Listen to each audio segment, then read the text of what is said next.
আমাৰ নৱপ্ৰজন্ম যুৱপ্ৰজন্ম একেলগত আহি পেলাই কামবোৰ কৰিবলৈ আৰম্ভণি কৰিব এতিয়া মই এটা হলো সৰু চেঞ্জ দেখো সৰু সৰু ল'ৰা ছোৱালী 2-3 পঢ়ে আহি পেলাই ভৰিটো চুই পেলাই কয় যে দাদা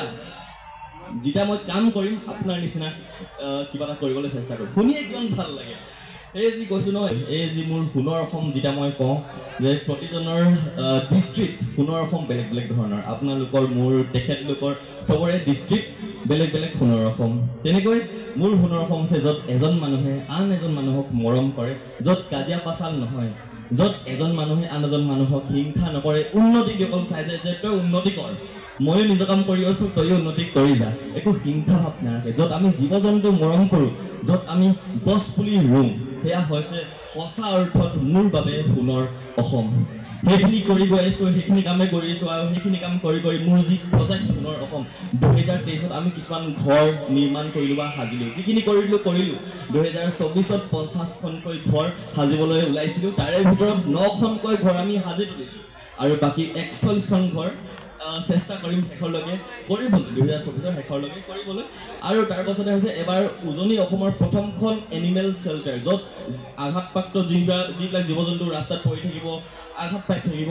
তেওঁলোকক আমি উঠাই পেলাই আমাৰ এনিমেল শেল্টাৰ আনি পেলাই চিকিৎসা কৰিম এয়া হৈছে মোৰ প্ৰজেক্ট সোণৰ অসমৰ যে দুটামান এক্সাম্পল আমাৰ সকলোৱে এটা হাত চাপৰি সময় আমাৰ ইয়াত আকৌ লাগিব সময় কৰ্মখিনি আমি আৰু চাম আমিও সময়ক সহায় কৰিম সময়ক আমিও সহায় কৰিম সময় আগবাঢ়ি যাওক ধন্যবাদ ইয়াৰ পিছত কাৰ্যসূচী সময় আসলে সময় মানে টাইম নহয় জানো টাইম মানে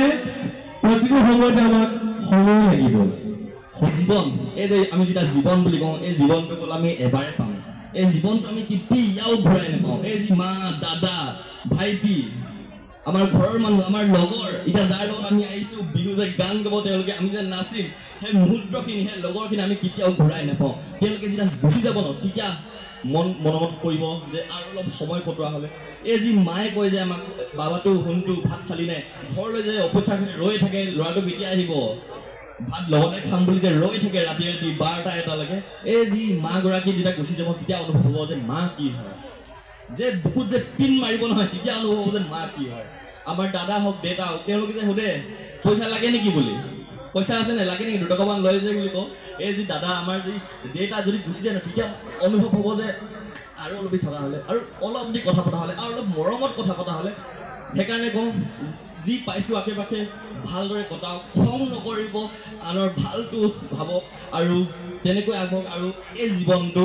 ভালদৰে কটাওক সোণৰ অসম কৰিবলৈ মোক সহযোগ কৰক সহযোগ কেনেকৈ কৰিব পইচা নালাগে মাত্ৰ জীৱ জন্তু মৰম কৰক মানুহক মৰম কৰক মানুহৰ প্ৰতি মৰম ভাৱ ৰাখক জীৱ জন্তু যদি ৰাস্তাত আঘাত পাই আছে তেওঁলোকক ৰখি পেলাই এবাৰ চাওক উশাহ লৈ আছে নেকি তাক বচাব পাৰিম নেকি কাৰোবাক মাতি দিব পাৰিম নেকি ট্ৰিটমেণ্ট কৰিব পাৰিম নেকি অলপ দেৰি সেইখিনি অপেক্ষা কৰি পেলাই যদি এটা জীৱ আমি বচাব পাৰোঁ তাতকৈ আৰু বেছি কি লাগে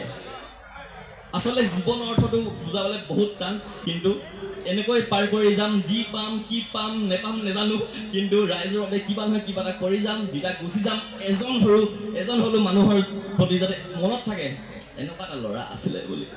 এয়াই মৰম আৰু কামবোৰ কৰি যাম তেনেকৈ আপোনালোকৰ সময় মাটি তলত আছিলে মাটি তলতে থাকিব এনেকৈ ৰাইজৰ বাবে কাম কৰিব চেষ্টা কৰিম কি নকৰিম নাজানো এয়া মাত্ৰ আৰম্ভণি 0.1% কাম হৈছে বহুত কৰিবলৈ বাকী আছে এয়া মাত্ৰ আৰম্ভণি আকৌ এবাৰ বহুত বেছি ধন্যবাদ মৰম দি থাকিব এনেকৈ আৰু আপোনালোকৰ মৰমবোৰ লৈ পেলাই বহুত কাম কৰিবলগীয়া আছে বহুত বেছি কাম কৰিবলগীয়া আছে প্ৰজেক্ট সোণৰ অসম বহুত ওপৰলৈ লৈ যাবলগীয়া আছে আমাৰ এইফালেও কাম কিছুমান হাতত ল'ম আৰু তেনেকৈ কৰি যাম আৰু শেষত সদায় দৰে যেনেকৈ মই ভিডিঅ'বোৰত কওঁ সদায় দৰে সুখী থাকক স্মাইল কৰি থাকক পজিটিভ থাকক মই সময় গগৈ ৰংপুৰীয়াৰ পৰা দাদাসকলৰ লগতে চাইনিং অফ